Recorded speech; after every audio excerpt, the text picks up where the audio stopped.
कक्षा 11वीं और 12वीं आपके लिए मैं कक्षा 11वीं और 12वीं का लास्ट चैप्टर आपके पाठ्य पुस्तक काव्य मंजरी है ना, पोम वाले सेक्शन से लास्ट चैप्टर आपकी शीर्षक है अंधेरे का दीपक।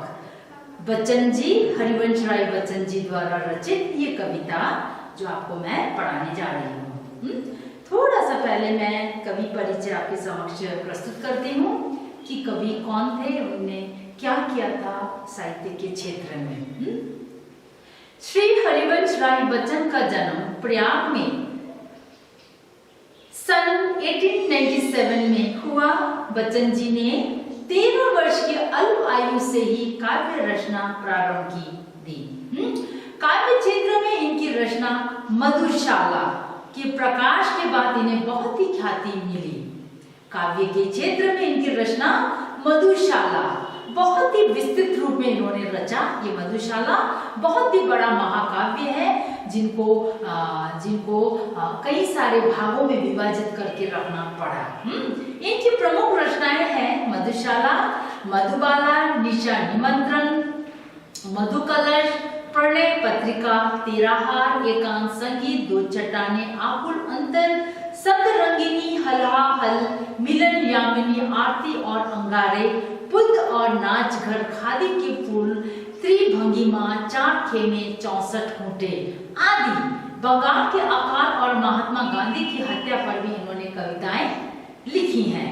इनकी काव्य रचना दो चट्टाने पर इन्हें साहित्य अकादमी पुरस्कार भी प्राप्त हुआ।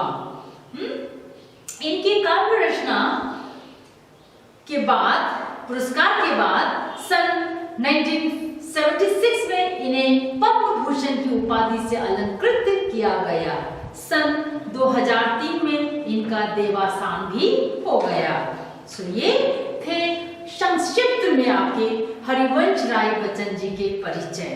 अब मैं आपके शीर्षक कविता अंधेरे का दीपक शुरू करने जा रही हूँ। अंधेरे का दीपक का शाब्दिक अर्थ क्या है? अंधेरा, अंधेरा मनुष्य के जीवन में अंधकार, मनुष्य के जीवन में बाधा विघ्न उत्पन्न होना, अंधकार, अंधकार का दीपक यानी अंधकार में भी है ना, इस प्रकार की जो अंधेरापन में भी, निराशा में, मार्ग में भी हमें दीपक जलाना मना नहीं है। अर्थात दीपक से मतलब है आपका अपने उस अंधकार को प्रकाश में बदलना मना नहीं है। अंधकार को अपने परिश्रम, अपने धैर्य, अपने विश्वास से उस अंधकार को प्रकाश में हम बदल सकते हैं। निराश होने की जरूरत नहीं है। कवि हमें पाठकों को यही संदेश देते हैं इस कविता के माध्यम से कि हमारे प्रकृति के नियम है, मनुष्य के जीवन में परिवर्तन है, क्योंकि ये प्रकृति का नियम है। इस परिवर्तन में हमें विचलित नहीं होना चाहिए। ऐसे परिवर्तन में धैर्य न खोने तथा आत्मविश्वास बनाए रखने का कवि यहाँ संदेश हमें देते हैं। क्योंकि हम जानते हैं प्रकृति के नियम है, कभी खुशी तो कभी गम, कभी उजाला है तो अंधकार, है ना, आज दिन है तो रात। इस प्रकार हमारे जीवन क्या है, एक परिवर्तनशील है। परिवर्तन आने से हमें घबराना नहीं, धैर्य से हमें काम लेना है।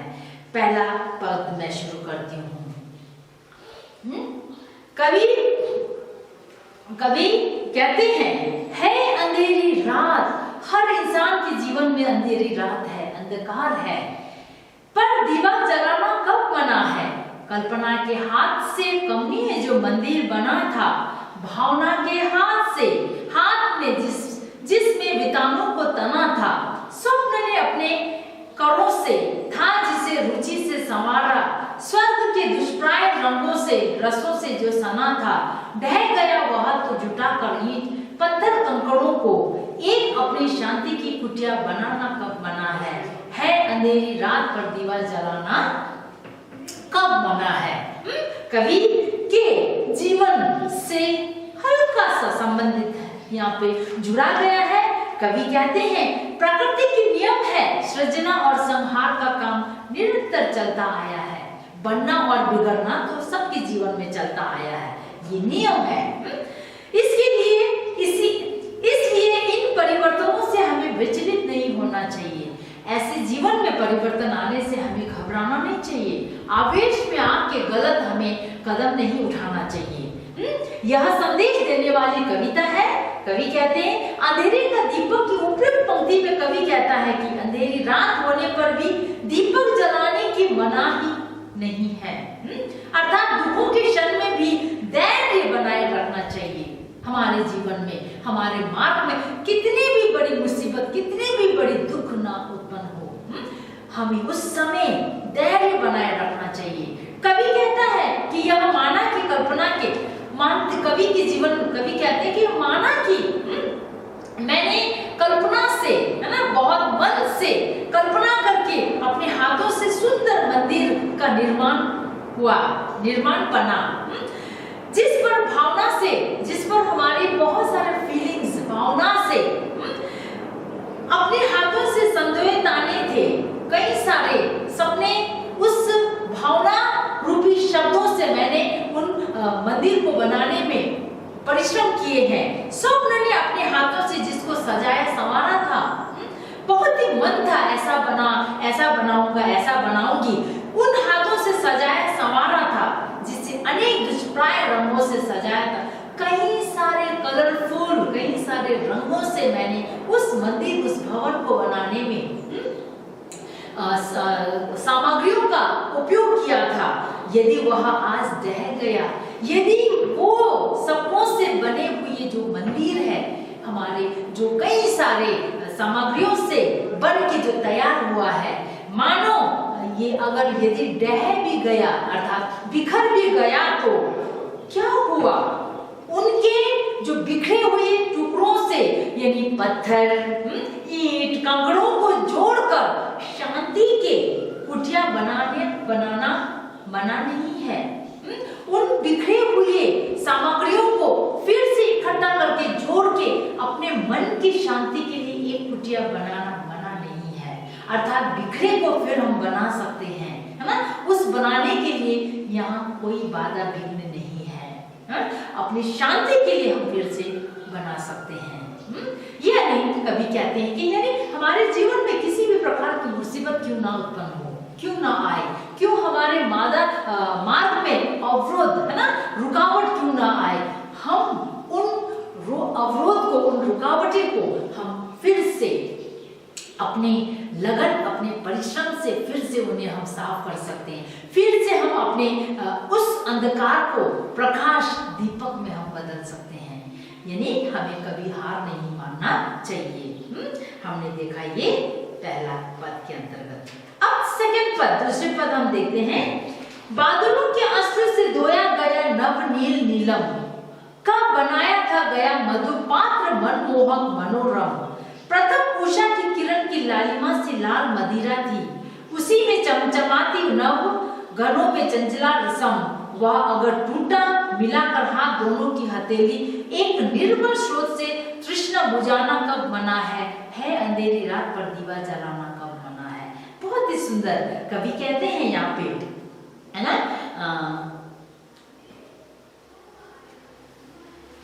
कवि कहते हैं कि आशावादी स्वर का संचार करते हुए कहते हैं, आशावादी कि अगर बिखर भी गया तो आशा है, हम आशा रख सकते हैं अपने काम से, अपने लगन से, फिर से हम जोड़ सकते हैं, फिर से हम बना सकते हैं। उस बनाने के बाद हम आनंद फिर से पूर्ण रूप से पहले की तरह हम ले सकते हैं।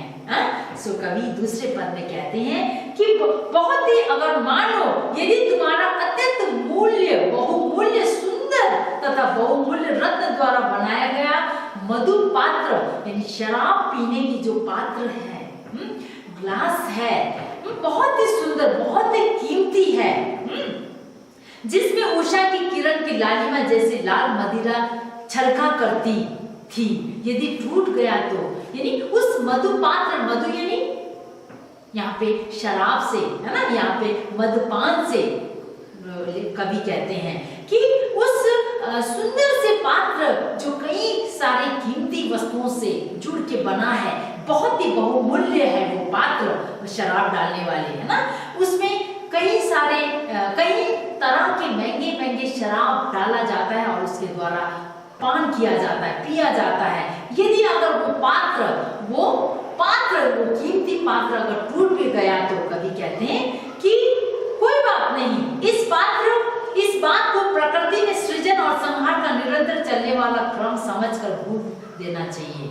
ये टूटने का नियम है ना, टूट भी गए तो ये हमारे प्रकृति के नियम है ना। जो हुआ सो हो गया, ऐसा सोच के हमें उसे भूल जाना चाहिए और अपने हाथों की हथेलियों को और यानी उस पात्र के समान अगर हम दो हाथ को ऐसे जोड़ के निर्मल शुद्ध पानी भी पी लिए तो उसमें भी हम आनंद ले सकते हैं, है ना। जरूरी नहीं कि उसी कीमती बहुमूल्य पात्र में ही हम पान करें, हम शराब या फिर कोई बहुमूल्य चीजों का हम पान करें, जरूरी नहीं। अगर वो टूट भी गया तो हमें उसे एक नियम समझ के कि भाई आना और जाना तो होता ही रहता है, मिलना और बिछड़ना तो होता ही रहता है, यही सोच के एक नियम, प्रकृति के नियम सोच के हमें भूल जाना चाहिए और उसके बदले हम अपने दो हाथों को, है ना, दो हाथों को फैलाकर उस निर्मल जल को, है ना, उस निर्मल जल को पान करने में आनंद लेने से कोई मना नहीं है, उससे भी हम आनंद ले सकते हैं। इसमें कवि कहते हैं, कवि का जो भाव है, कल्पनाओं का संसार छिन्न भिन्न हो जाने पर भी, सपने टूट जाने पर भी निराश या हताश होना ठीक नहीं है। व्यक्ति को चाहिए कि वह आशावादी बने रहे और पुनः फिर से वो सृजन करे, फिर से वो बनाए। ये संदेश भी यहाँ कवि ने दिया है। अब हम देखते हैं तीसरे पैराग्राफ में, तीसरे पदों में देखते हैं, क्या घड़ी थी एक भी चिंता नहीं थी पास आई, काली माँ तो दूर छाया भी पलक पर थी नहा छाई, आंख से मस्ती झलकती बात से मस्ती टपकती थी, हंसी ऐसी जिसे सुन बादलों ने शर्म खाई, वह गई तो ले गई उल्लास के आधार माना, पर अस्थिरता पर समय की मुस्कुराना कब बना है अंधेरी रात पर दीवा जलाना कब बना है। कवि तीसरे पद में कहते हैं, कभी भी ऐसा समय रहा होगा जब जीवन में किसी प्रकार की कोई चिंता नहीं थी। हर मनुष्य के जीवन में ऐसा समय तो आता ही है कि किसी प्रकार के दुख चिंता उन्हें घेरा ही नहीं, हमेशा सुख और मस्त आनंद में वो अपने जीवन व्यतीत किए। काली माँ की तो बात छोड़े, उसकी छाया तलब नहीं थी, आंखों में मस्ती झलकती थी और बात बात से मस्ती टपकती थी, चारों ओर उल्लास की उल्लास व्याप्त था, पर यदि आज ऐसा आनंद एवं उल्लास का वातावरण नहीं तो क्या, वैसा उल्लास, वैसा मस्त आपके जीवन, है ना, आपने बिताए थे किसी समय, तो अगर यदि आज वो समय नहीं है तो क्या हुआ? क्या समय की अस्थिरता पर मुस्कुराना मना है? समय स्थिर नहीं रहती, एक सब बन के नहीं रहती, तो इसमें हमें मुस्कुराना, हमें भूल जाना चाहिए। मुस्कुराना तो बनता है, मुस्कुराना तो बनता है, क्योंकि ये समय अस्थिरता है, एक ही समय एक ही जगह टिके नहीं रहते हैं। भाव यह है कि समय सदा एक सा नहीं रहता, परिवर्तन सृष्टि का नियम है, सुख दुख जीवन में आते जाते रहते हैं, अतः कवि को चाहिए कि किसी भी प्रकार के बदलाव की स्थिति को धैर्यपूर्वक सहन करे तथा आत्मविश्वास बनाए रखे। प्रत्येक परिवर्तन को समय की अस्थिरता समझकर स्वयं को प्रसन्न रखने का प्रयास करें, स्वयं को हरदम प्रसन्न रहने, खुश रखने की प्रयास करें। समय अस्थिरता है, एक समय जो है एक जगह टिकी नहीं रहती है, सो यही समझ के हमेशा हंसना चाहिए, मुस्कुराना चाहिए। अब हम देखते हैं चौथे पद में,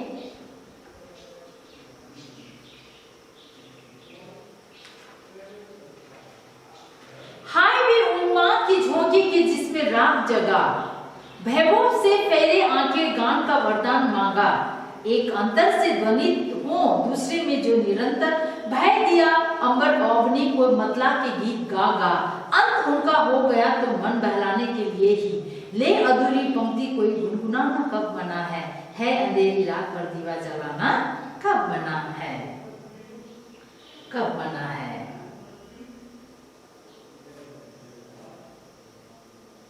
कवि कहते हैं, बच्चन जी कहते हैं कि जीवन में कभी भी ऐसा समय आ सकता है जब हमारे संगी साथी हमसे बिछुड़ जाते हैं, यानी यहाँ पे प्रेमिका के लिए कवि कहते हैं कि हमारे जीवन साथी अगर बिछड़ जाए, हमारे अंतर रंग मित्र हमसे किनारा कर जाए, जो जिनसे हम बहुत ही पक्की दोस्ती रखे हैं, उससे हमारे जो है अलग होना, अगर ऐसा समय आ जाए, कुछ प्रिय साथी हमें जीवन पथ पर अकेला छोड़कर हमसे विदा हो जाए, या फिर हमारे प्रिय से प्रिय कोई अपने आप को छोड़कर चले जाए, यानी मृत्यु लोक में अगर चले भी जाए, तो ऐसी स्थिति में भी हमें यह सोचकर संतोष कर लेना चाहिए कि जो चले गए वे लौट कर आने वाले नहीं है, जो गया सो गया, वो वापस नहीं आएगा।